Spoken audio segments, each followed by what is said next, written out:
We are recording. We got full battery. We got 5 hours left of space on our memory card. We are good to go. All right. Hello, everybody. Welcome to Session 5 of The First City, an Ironsworn actual play. This is a solo playthrough of the tabletop RPG Ironsworn, and it is fantasy themed, hence the miniature longsword in frame. So this is session 5. If you haven't seen the previous episodes, check those out. And if you want to subscribe to the channel and leave a like, leave a comment, that would be much appreciated. All right, so session 5 is called Prelude to a Trial. As a brief recap, in session 4, our hero, Lucia, sojourned in the village of Timberwall after saving the life of Pendry, who was the village chief's son. Shortly thereafter, she was falsely accused of the attack on Pendry and arrested by village wardens. It was very exciting. Check out the episode if you haven't seen it. And so now here we go. What is happening next? Today, Lucia meets new allies and enemies in the lead up to her trial. Today is going to be a pretty character-centered episode. We're going to meet about 4 new characters. Some are going to be friends, some are going to be foes, but all will be interesting and riveting and compelling characters that you will cherish in your heart for the rest of this campaign. All right. Oh, and here's an ad for my for my YouTube channel. All right. So to go over our characters, because nothing is more fun than a list of characters. We've got our main character, our player character, Lucia, 19 years old. She is descended from the Skulda, who invaded the old world.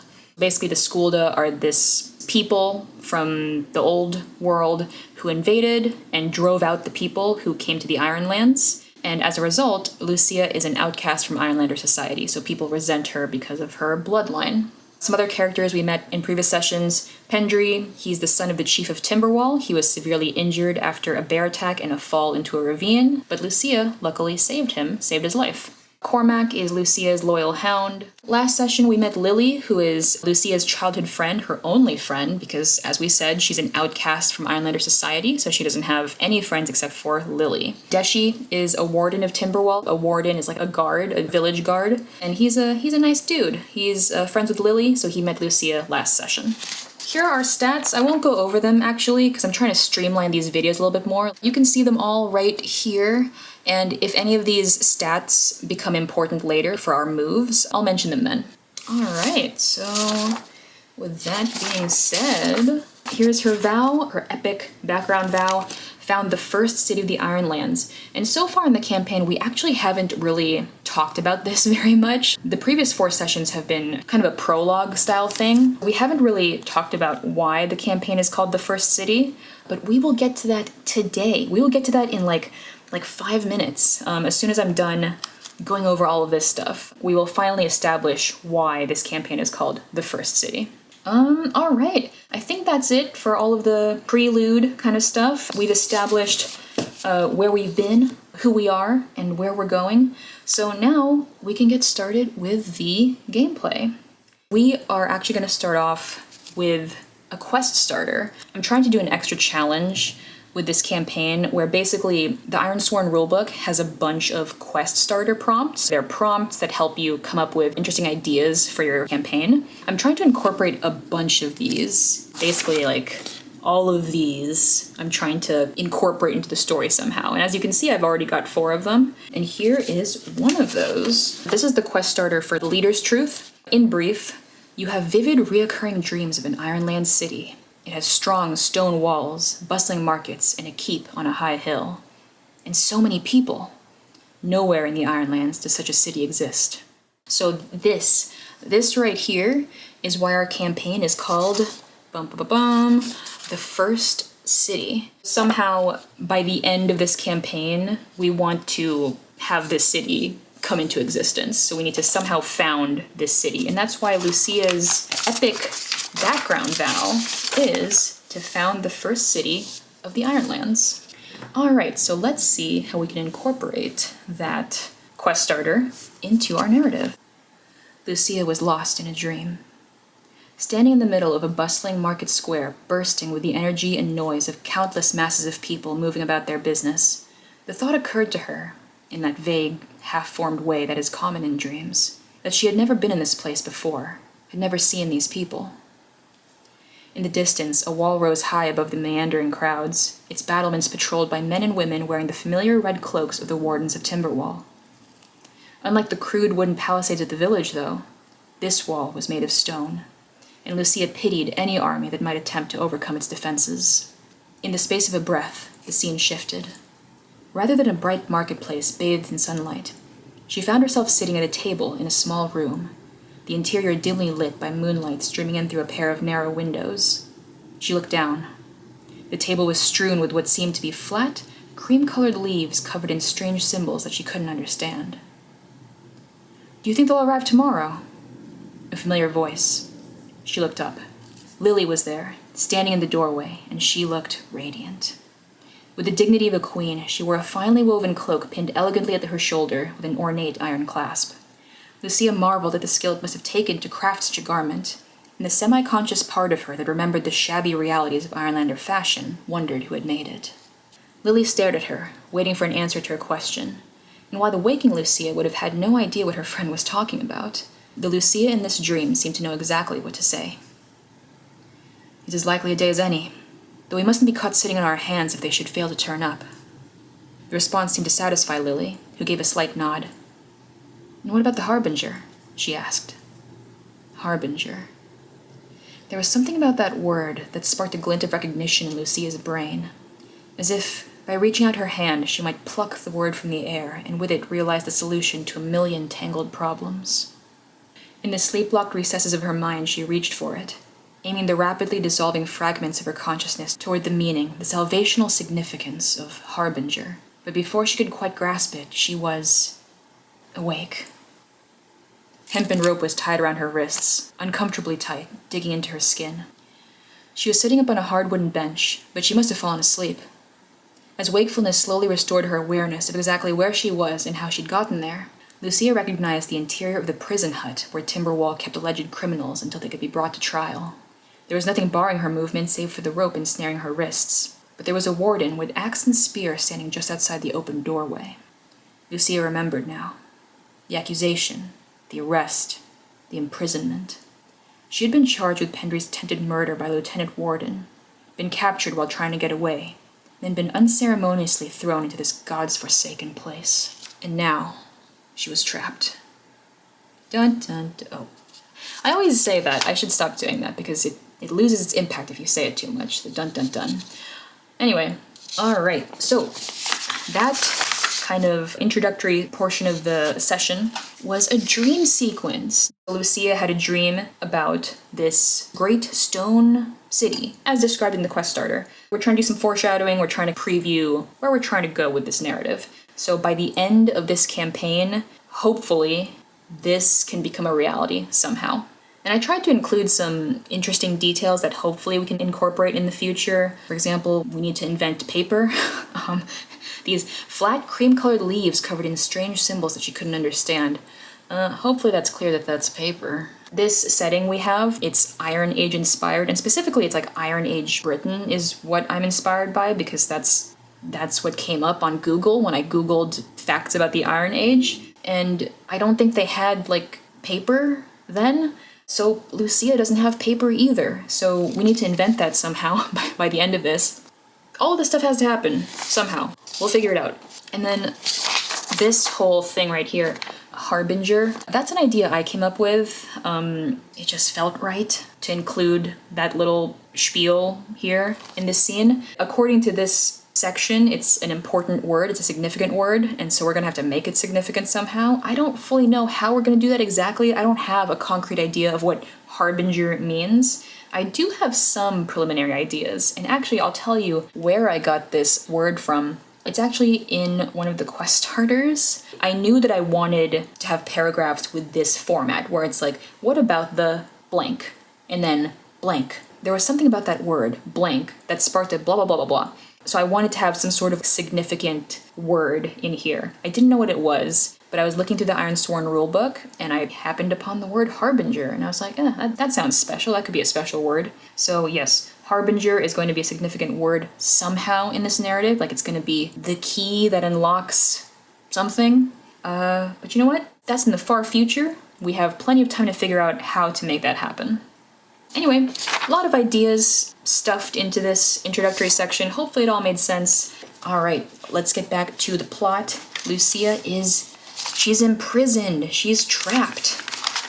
Lucia sat there for a while, thinking through her options. She didn't have much hope for rescue in Timberwall. She had Cormac, but she had no idea where the Hound was. Hopefully somewhere safe. Hopefully with Lily. Lily. If she had seen where Lucia had been taken, she could follow and what? What would Lucia have her friend do against a warden armed with a spear and axe? Lucia's thoughts chased each other endlessly in circles, until at one point she glanced up and noticed that the warden guarding the doorway looked strangely familiar. His back was turned, but the thick, dark curls of hair that fell nearly to his shoulders made his silhouette nearly unmistakable. Shakar? A slight stiffening of the shoulders, then an almost inaudible sigh were the only signs of recognition the man gave before he reluctantly turned around. Lily's older brother, Shakar. He and Lucia had never been close, but she'd seen him often enough while growing up to know him by sight. Lucia? Release me, Shakar, she said, and it both surprised and shamed her to notice the slight tremble of fear in her voice. He didn't respond. She tried again. I have been falsely accused. Untie me and let me get away before the wardens come for me. A brief pause, then, please. I cannot do that, Shakar said softly. I have done nothing wrong. That is for the council to decide, his voice getting louder now. There is a madness in this place. Can you not feel it? Her volume rising to match his. A senseless hostility that will rise up and consume me if I don't escape. No danger will come to you provided you prove your case to the council. The council may lie to condemn me just as they have lied to accuse me. I would not have so little faith in the council that... For the sake of your sister who has been my only friend in this God's-forsaken world, please, let me go! Oh, okay. So that's a back and forth between Lucia and Shakar. And so now we're hitting our first move. So we are trying to convince Shakar to set us free, to let us escape. So we're going to use the compel move because we are attempting to convince someone to do something. Alright, so our action score is 6 plus 1 heart equals 7. That's pretty good. That's as good as we could have gotten because 6 is like the highest. 6 is the highest that a 6-sided die goes, if you weren't aware. But yeah, so this is the best we could do. And ain't that how the dice fall? Ain't that how the dice crumble? We only got a weak hit because our challenge dice, one of them was a 9, which, ugh. Anyway, so we got a weak hit, which is not bad. And actually, a weak hit for compel means that they'll do what you ask, but they ask something of you in return. So what that is up for you to decide. So a weak hit for compel is not too bad. So Shakar will try to do what we're asking, but he will ask something in return. For the sake of my sister, you should not even be asking such a thing, Shakar snarled. Lucia fell silent. There is a madness in this village, he hissed. You think me unaware? I have lived here all my life, and you have not. A foul spirit has taken hold here in recent seasons, a malignant paranoia, a hatred of outsiders that's turned people shameless and cruel. And I pity you. I'm sorry you have found yourself here in such a time as this, when you might be made sacrifice to the unjust will of selfish men. But you would ask me to save you at the risk of my own family, that danger and ruin may be deflected from you, but instead land on my parents, my sister, or me.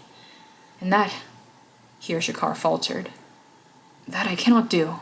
I'm sorry. He became quiet, but was breathing hard, as if winded from a long run.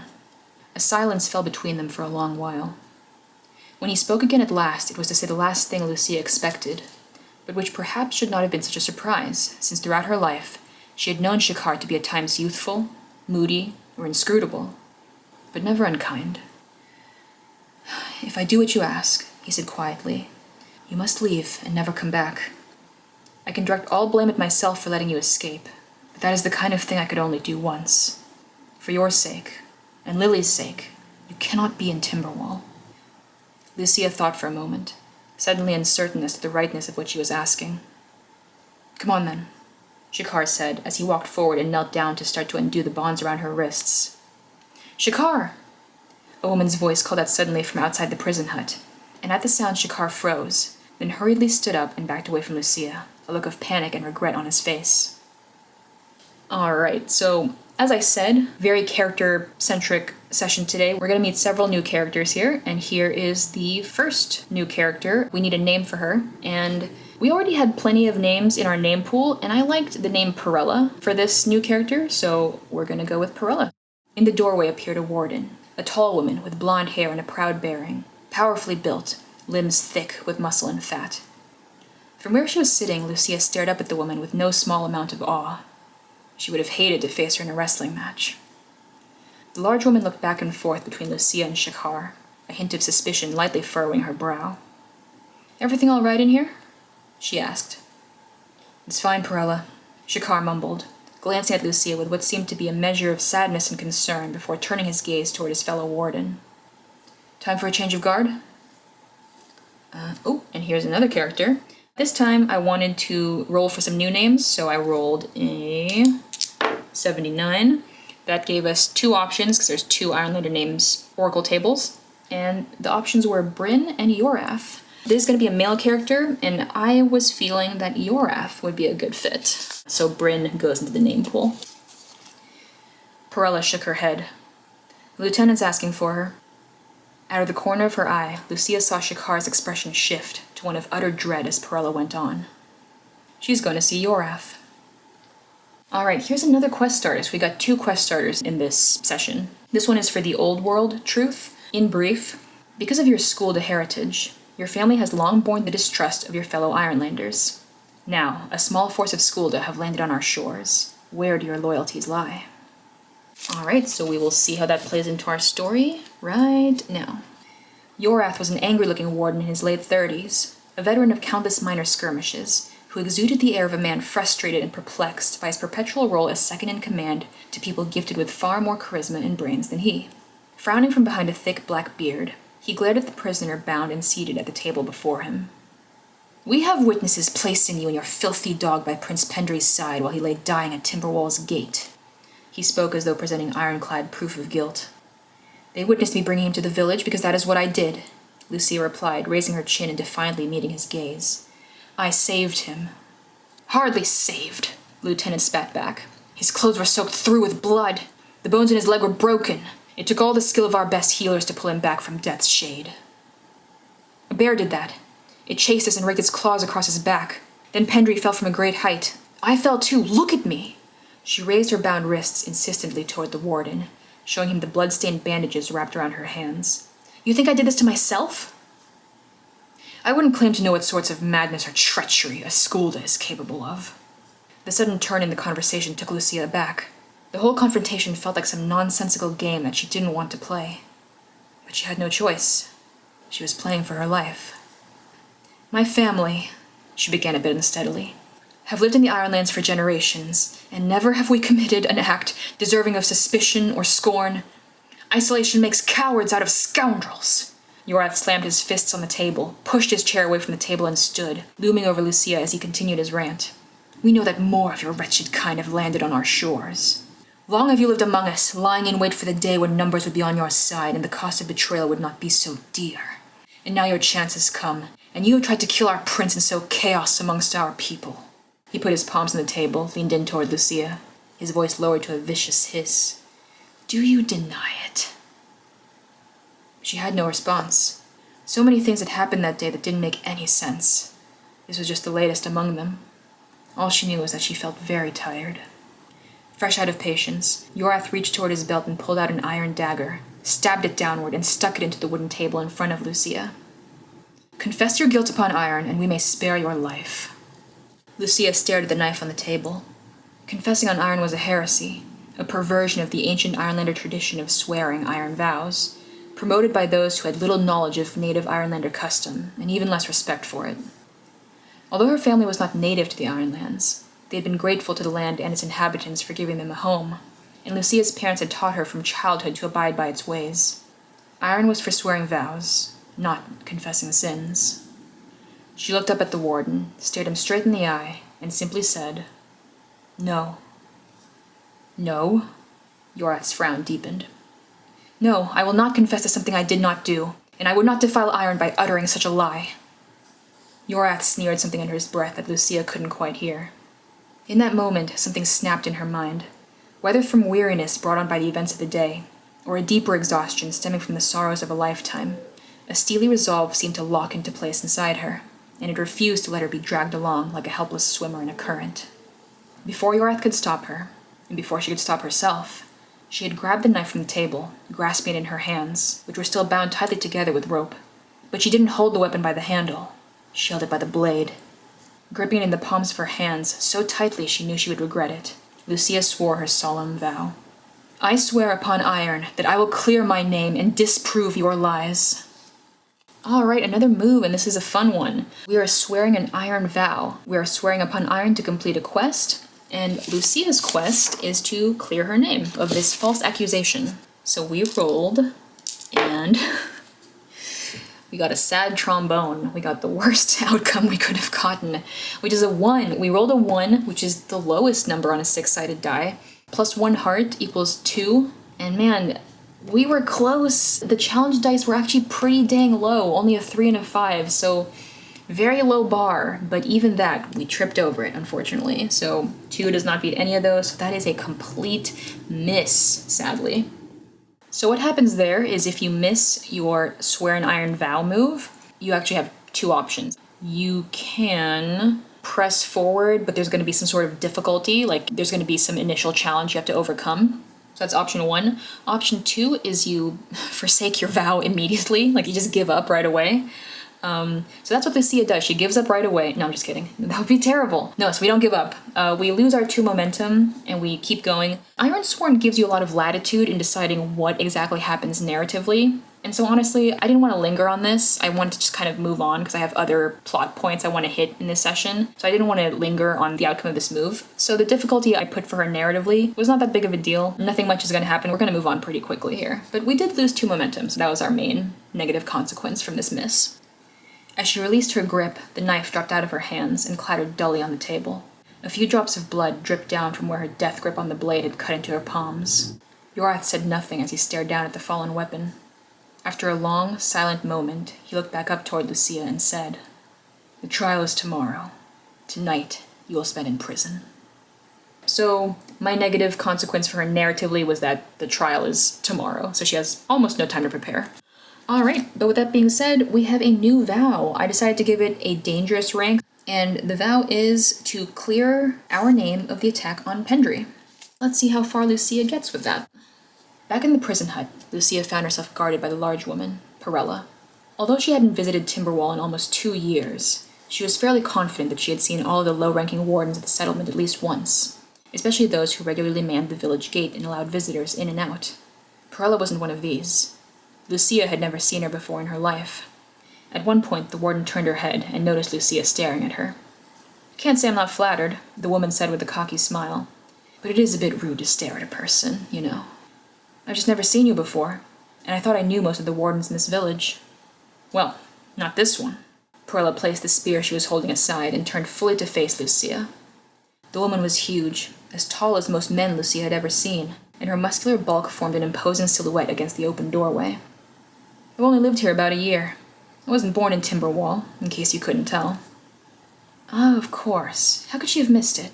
In contrast to the other residents of Timberwall, who almost exclusively had dark hair, Perella's locks were golden yellow, the color of a wheat field on a bright summer day. Not to mention, few people in Timberwall, man or woman, had quite this woman's height and build. A recent transplant to the village, then. Lucia wondered whether a year was enough time for the village's prejudice against her and her family to ingrain itself into the mind of a newcomer. She hoped not. "I need to get a message to a friend of mine," she pleaded. "I need to reach her before my trial tomorrow. Please, help me." Perella frowned. "That's an awful large favor you're asking. Yorath is not a benevolent man, and he wouldn't look kindly on a warden aiding a prisoner.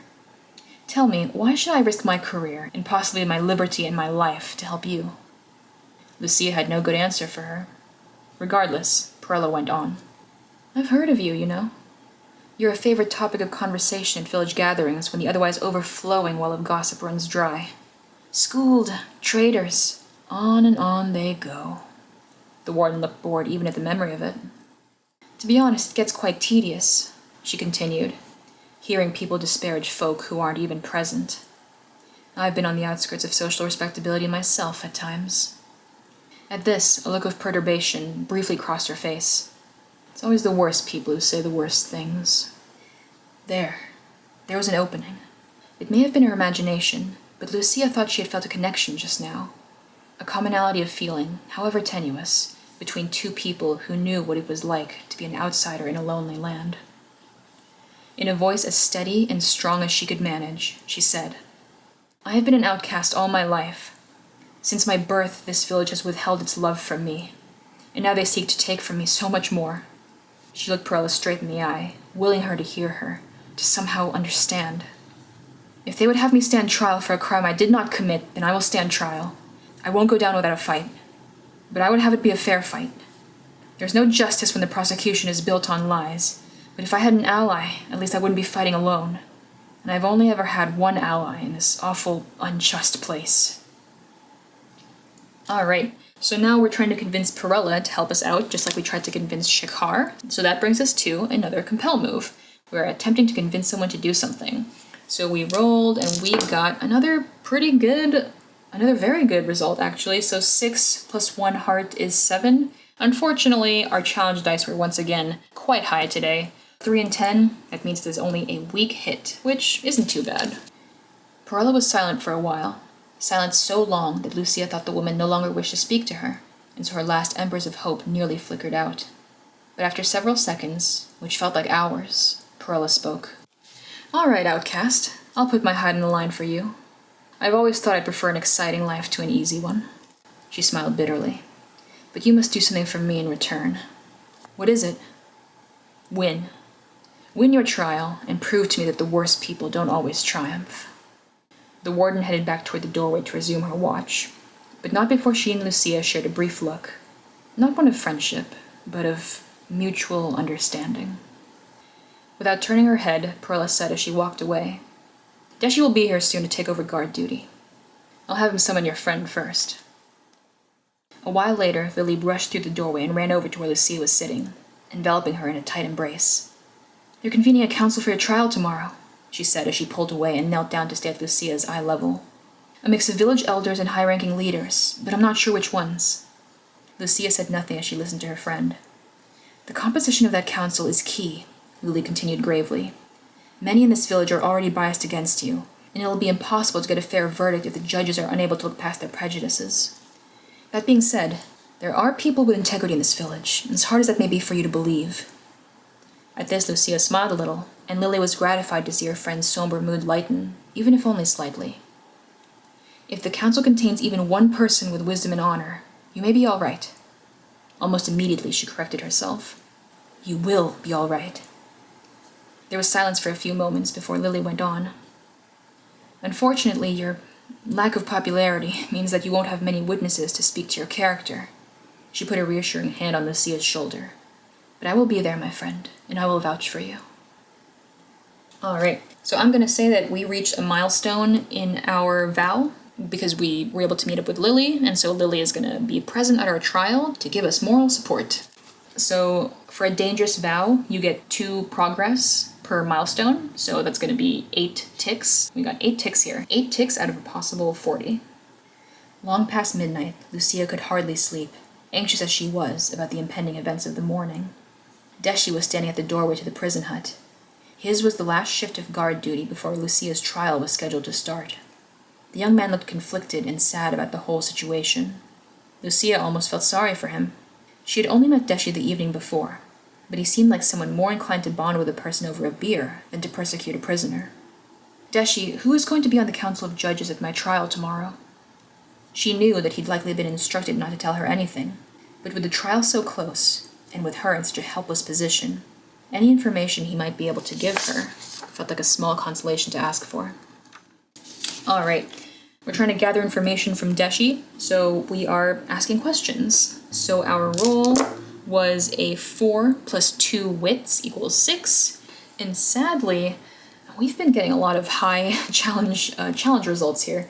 We got 7 and 10, so that's actually a complete miss, unfortunately. And the result of that is we pay the price and we lose some momentum. When I originally posted this, I thought we should lose 2 momentum, but actually, after I posted, I kind of thought about it, and I realized that that's probably too much. I read the rulebook again, and I think it's actually correct to only lose 1 momentum here instead of 2. Deshi looked at her, considered for a moment, then sighed. "It's not looking good, I'm afraid," he said. "The chief's advisors have picked up most of the Council of 5 already, though they're being fairly secretive about who exactly the judges will be. I've heard that several of them have a strong hatred of the Skulda, and are seeing your trial as an opportunity to get a very belated form of revenge." Lucia's heart sank as she heard this. It was hardly surprising news, though the expectation of it didn't take away any of its sting. As the first rays of dawn light began to show against a pink and orange sky, Lucia overheard Deshi speaking to someone outside. She wondered if it was another warden, here to take her away to her trial. The next thing she knew, a woman had walked in through the doorway. Not a warden. She wasn't wearing a warden's cloak. Instead, she wore a simple yet elegant dress dyed a deep, rich red, the color of strawberry jam in the summertime. Her hair fell gracefully past her shoulders, dark brown, touched with a hint of gray. The woman stood in front of Lucia and looked down at her with an expression that was impossible to read. "Do you know who I am?" the woman asked. Lucia reached back into her memories, trying to remember for the life of her whether this woman was someone she was supposed to know. Then it hit her. This was the wife of Timberwall's chief. Lucia didn't know much about the ruling family of Timberwall. She'd never cared to pay them much attention, but she had seen them in passing on several occasions throughout the years when she and her family had stayed in the village. The chief had seemed like a strong, serious man, with the muscular build of a hardened warrior and the unsmiling mien of one averse to overt displays of emotion. His wife, often to be found standing dutifully beside him, had exuded an elegance and strength all her own. "What was her name?" "I am the chief of Timberwall," the woman said. Noting Lucia's look of surprise, she explained. "My husband died 6 seasons ago, and the line of succession led to me, as it will one day lead to my son. Pendry is my son, and I have come to ask you about the circumstances of his current condition." Lucia hardly knew what to say. Fortunately for her, the chief went on. "Did you try to murder my son?" she asked. "No, I saved him." "Hardly saved," the chief whispered, and for the first time Lucia noticed the lines of stress in the woman's face, the signs of exhaustion and grief that gave the lie to her otherwise cool, composed demeanor. What the chief said next took Lucia by surprise.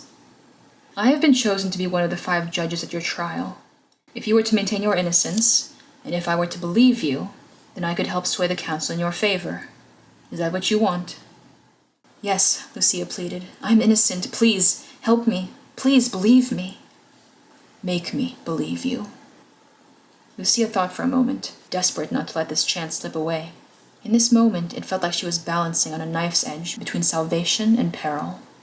She took a deep breath, like a diver preparing to leap into the water. "I found Pendry, stumbled upon him. He was lost in Bleakwood Forest, and he asked me to help him get home. I agreed, but then there was a creature, a monstrous bear. It attacked us, chased us. Pendry fell, and the beast caught up with him, raked its claws across his back. I urged him to leap across a ravine, that the creature might not follow, but he fell. He fell into a deep chasm, and that's what caused the injuries to his leg. I climbed down into the ravine to find him, and I found that he was alive. Barely. I brought him to Timberwall as fast as I could. It was a long journey, and the night was cold and full of dangers.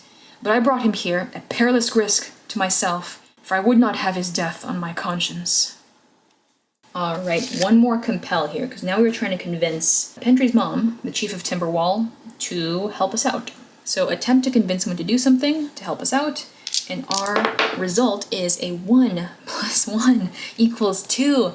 Terrible. That is the worst result we could have gotten.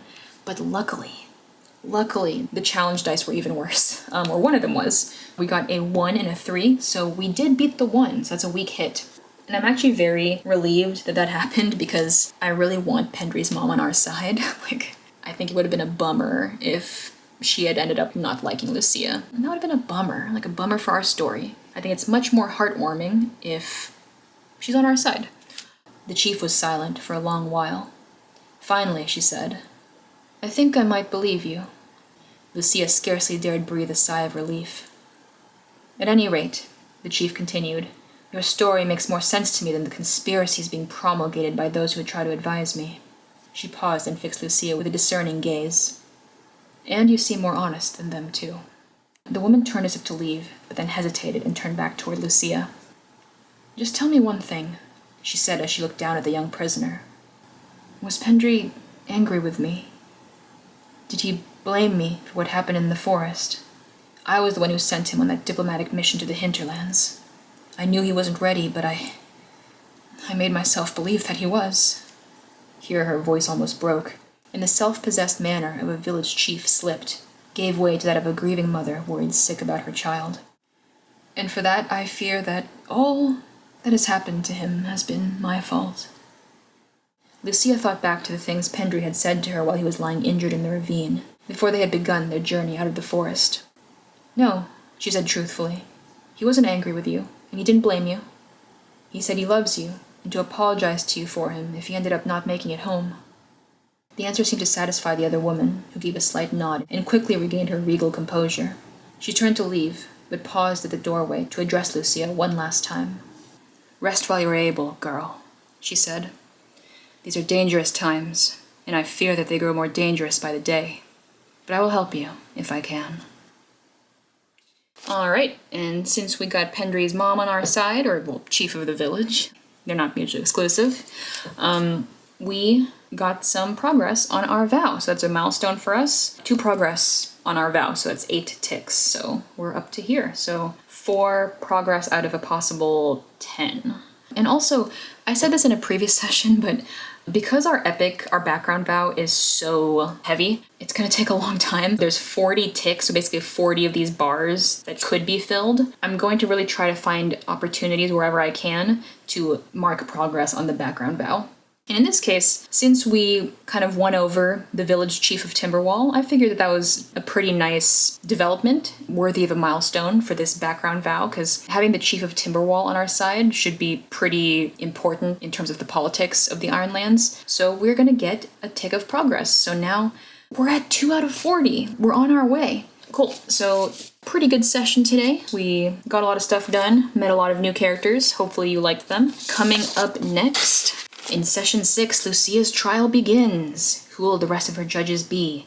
And can she convince them to acquit her of her alleged crime? So in Session 6, Lucia's trial will take place. I've already played through the session, I just haven't written it out yet, so I can tell you, it might surprise you what happens. It certainly surprised me. So yeah, stay tuned for that. Thank you so much for watching. Hope you enjoyed the session and hope you stay tuned for the next one. Like, subscribe, support the channel. And yeah, I will see you next time. See ya.